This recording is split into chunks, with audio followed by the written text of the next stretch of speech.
Welcome back to the last week in our Spirit and Life devotional series on love.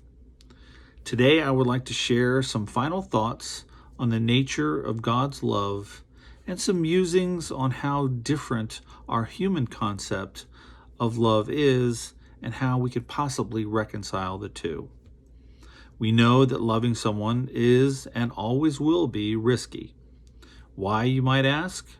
As we heard last week in Romans 3:23, all have sinned and fallen short of the glory of God. So we should not at all be surprised that flawed, sinful humans are sometimes going to let us down, or worse, hurt us deeply, and perhaps even leave our lives forever.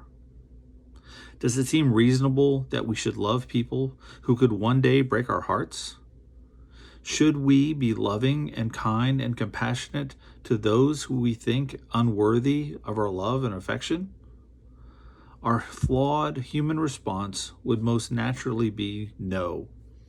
Run away, far away, and keep a wall around our hearts so that no one could ever hurt us that way again. But is that what Jesus did? Going back to Romans, in chapter 5, we hear God proves his love for us, that while we were still sinners, Christ died for us. He didn't wait until we got our act together. He didn't wait until he was absolutely sure that we would never break his heart and stray from his love. Christ died while we were still sinners. His love is unconditional and given freely. We just need to accept it. That's what love truly is. It's not a noun, it's a verb. It's not something we feel, it's something we do.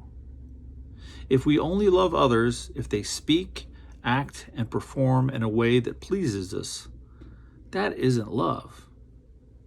Only loving someone when all conditions are just right and you're receiving what you expect to receive, that isn't love. I would say that was probably closer to a transaction. If you give me something of I value, I will give you something you value. There's another word for that type of transaction, and I believe it's illegal in almost every state except a few counties in Nevada. And as almost every person knows, that is definitely not love. So if our flawed and shallow definitions of love always fall short of God's perfect plan, why do we cling to these imperfect models? I think mostly because we fear that we will never experience anything better, so we settle for a cheap alternative and learn to live with disappointment.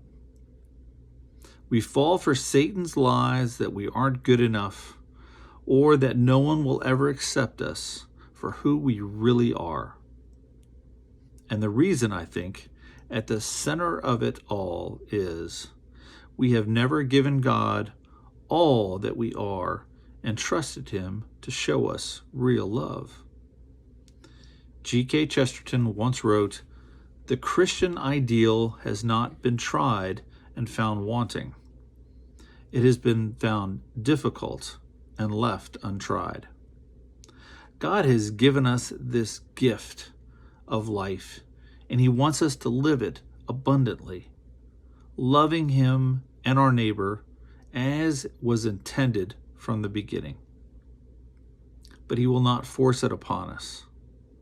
Love is not love without free will, without the possibility that we will be rejected, that we'll be hurt, and that our love will not be returned. Now, this does not mean that God wants us to accept poor treatment or toxic relationships, whether they be romantic or friendships. I can love someone but choose not to spend time with them if they are causing me pain. I've had to sever ties with individuals in the past because they did not respect who I was, and all our interactions were merely opportunities for the other person to be hurtful. If someone does not value consistently what you offer, then it could be time to brush the dust from your sandals and move on. We can be kind and loving and at the same time allow others the right to reject that love. Isn't that what Jesus ultimately did?